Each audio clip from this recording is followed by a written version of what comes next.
Hi everyone, welcome to video number 5 in this mini-series exploring why property investing works and how it can increase your net worth. And so far we've understood return on investment and we've seen it increased from 7.2% to 22.8% using a mortgage. The question is, can we do even better? And the answer to that is, yes we can. And I'd like to just go back to this foundational statement because you see right at the beginning we said we could buy an asset and get paid twice, and so far appropriately we have just been looking at rental income.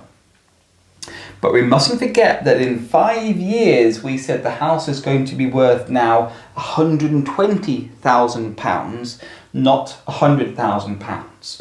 Or to look at it another way, the average house is now worth 5 years later what the beautiful house was worth 5 years ago. So let's just now do another little model. So the time frame now is 5 years.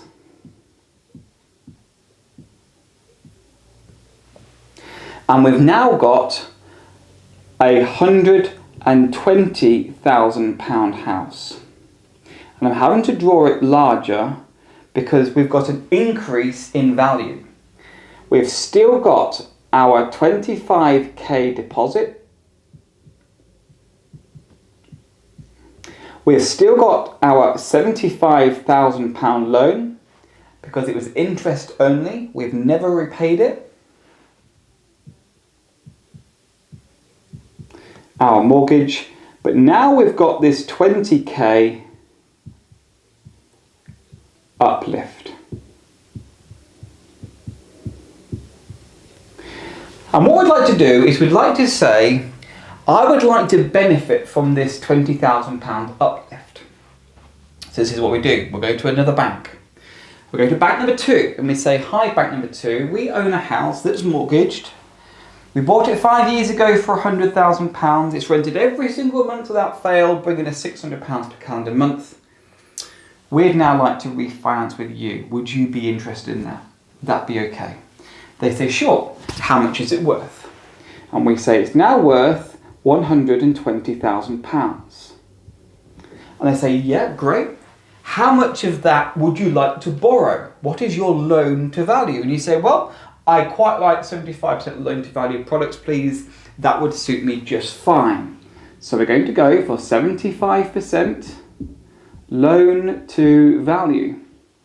They say, not a problem. Would you like that to be interest only or capital repayment? And you say, for this phase of our business, interest only is brill. Int only. Sure, interest only, 75%, not a problem. That'll mean you will be borrowing £90,000. That's going to cost you 2% in the year. So the interest, the cost of that is 2% of that loan. Sure. Well, the house is now worth £120,000, you say? So you'd like to borrow 75%? You'd like to borrow 90%? £90,000? Yep, that'd be great. Well, if you'd like to borrow £90,000, you need to have £30,000 of equity. Is that okay? Sure. So this is what we'd like it to look like after we have financed with Bank 2. We'd like it to look like this. It's still going to be worth £120,000, so it's going to be the same size. But now what we'd like is we'd like a 90k mortgage too, and they are saying you have to have 30k of equity. Can you provide £30,000 of equity? And you say, yeah, not a problem. We've got £25,000 already in the deal that we bought it with. So £25,000. So what about the additional £5,000? Well, let's just have a look at this uplift segment for a second. Let's take this segment here. £20,000. And we're going to split that £20,000 into the same ratio, 75%, 25%. So it's exactly the same proportion. We would like to borrow 75% of that uplift, but we have to leave 25% in. We can't take that out. So So that means we can borrow, from that uplift, we can borrow 15k, meaning we have to leave 25% in, 5k. So 5k of that £20,000 uplift, doesn't matter which way I draw the arrow, but I'm going to draw it from up here. This 5k, this uplift, is combined with our £25,000 deposit, and we've got £30,000 of equity. Yep, bank number 2, we've got £30,000 of equity. Can we borrow £90,000? Sure, not a problem. And this is what this looks like. So bank 2 hands to you 90k.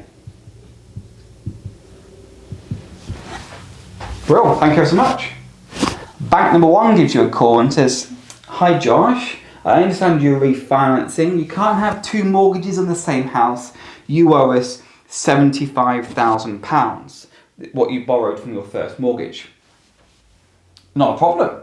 I've just been given £90,000 from bank number 2. We can give you your £75,000 back.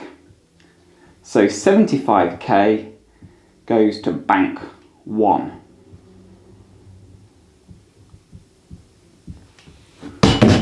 And they say, "Thanks very much for your help. We love doing business with you for the last 5 years. All the very best for the future."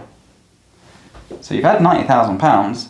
You've given £75,000 to bank number 1. You are stood there holding the difference. You are now holding £15,000.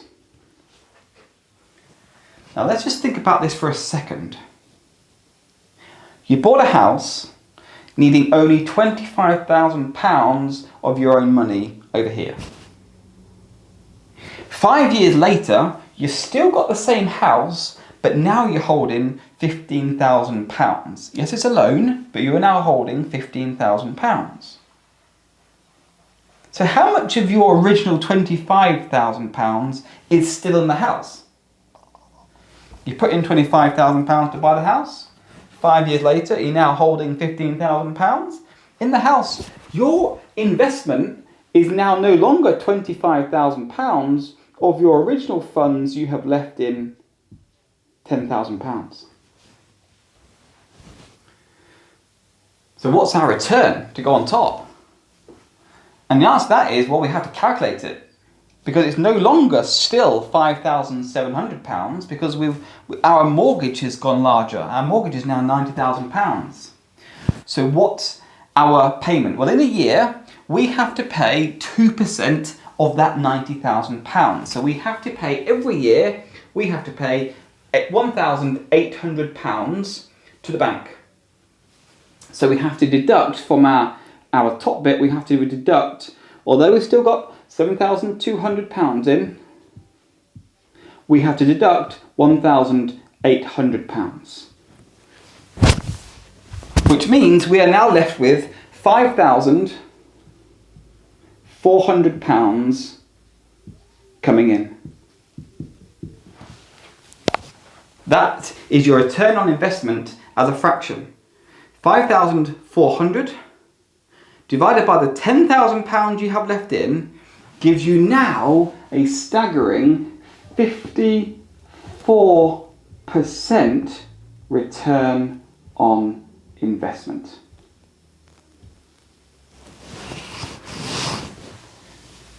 So we have used this capital appreciation to apply the principle of leverage for a second time. Finance, refinance. We said leverage was powerful, true. Leverage is still powerful, still true. And that is one of the ways in which you can increase your return on investment when investing in single buy-to-let properties. Buy a house with a mortgage and over time refinance and increase your return on investment again. Now the question is, do you have to wait 5 years? And we'll answer that in the next video.